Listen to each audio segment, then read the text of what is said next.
Goeiemôre vriende, dit is vandag donderdag 22 Mei 2025. Kom ons raak net so vir 'n wyle stil.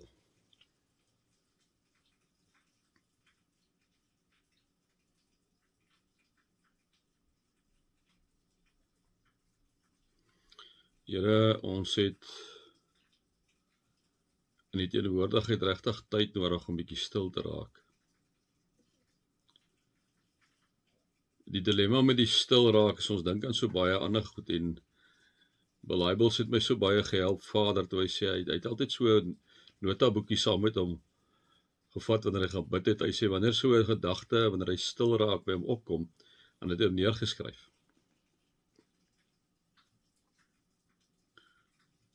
Hy sê, want dit is waar die ou Satan hom in sy gedagtes aangeval het. En sê hy dit vir hom, dankie, skryf hy dit neer. Here, maak ons stil voor U.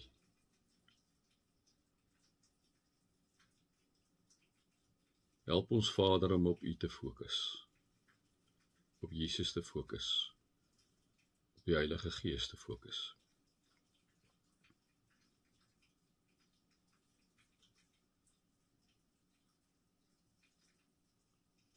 Vader, vul ons deur die Gees. Asseblief.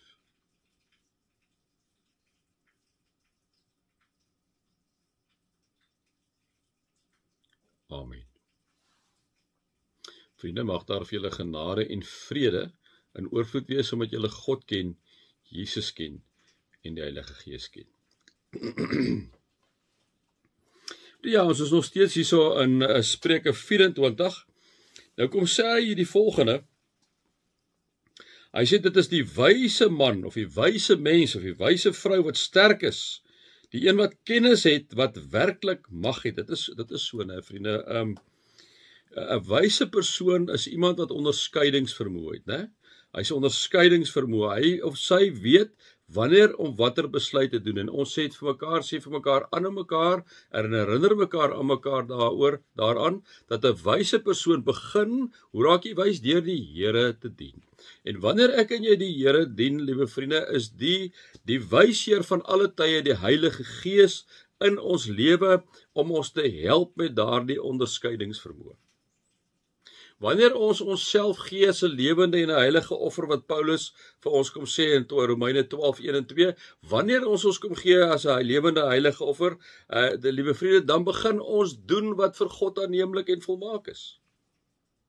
Dis die wesenlike van die godsdienst wat ons moet beoefen. So, liewe vriende, wanneer ons 'n wyse persoon is, dan is ons ook iemand wat nie, weer terug by Romeine 12, aan die sondige wêreld gelyk word nie. Hoekom nie? Omdat ek en jy anders optree, omdat ek en jy met onderskeidingsvermoë om te optree, omdat ek en jy deur die Heilige Gees gelei word, liewe vriende, neem ek en jy inderdaad die regte besluite. Dit is die wyse man, vrou wat sterk is, die een wat kennis het, wat werklik mag het. Ons het nou nie daarop uit te brei nie, né? Jy maak oorlog na beraadslaging en die oorwinning kom deur baie raadgewers. Jy maak oorlog na beraadslaging en die oorwinning kom deur baie raadgewers. Vriende, die een ding, ek het wys julle elke keer op die wise counsel. Julle het 'n wise counsel in julle lewens nodig.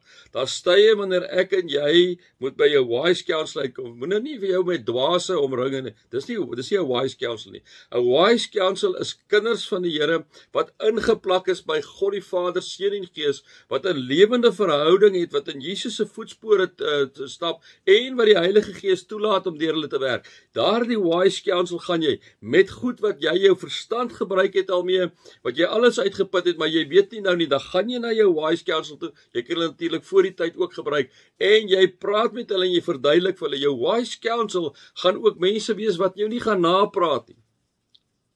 Jou wise counsel gaan, omdat hulle kinders is van die Here, reguit met jou kan praat, natuurlik op 'n mooi manier, en vir jou kan sê, jy kan nie hierdie roete loop nie, my vriend, my vriendin. Dis nie die regte roete om te loop nie, né? Wanneer ons mense het wat ons kan raadpleeg, dan kom die oorwinning ook op die geestelike vlak, né? Kry vir jou 'n wise counsel, vriende. Dan sê hy net vers 7, wysheid is bo 'n dwaase begrip. Hy kan dit nie waag om sy mond oop te maak waar leiers beraadslaag nie, né?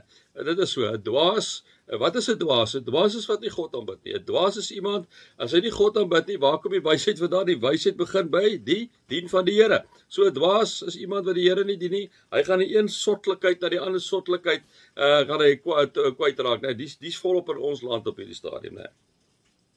Daarom, wysheid is bo dwaase begrip. Hy kan dit nie waag om sy mond oop te maak waar leiers beraadslaag nie. Ek is verlei om 'n paar goed te sê, maar ek gaan my nou nie aan die verleiding laat verlei nie. Kom ons volstaan daarby, liewe vriende. Ek dink ek en jy moet te alle tye in ons besluitneming God raadpleeg, Jesus raadpleeg en die Heilige Gees raadpleeg.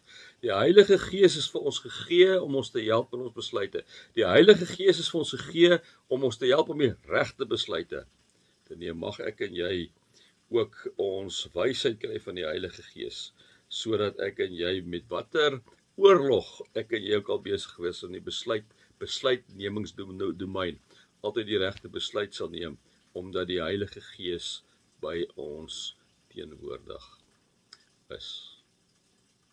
Vriende, mag julle God se liefde ervaar, Jesus se genade ervaar en die Heilige Gees se teenwoordigheid ervaar.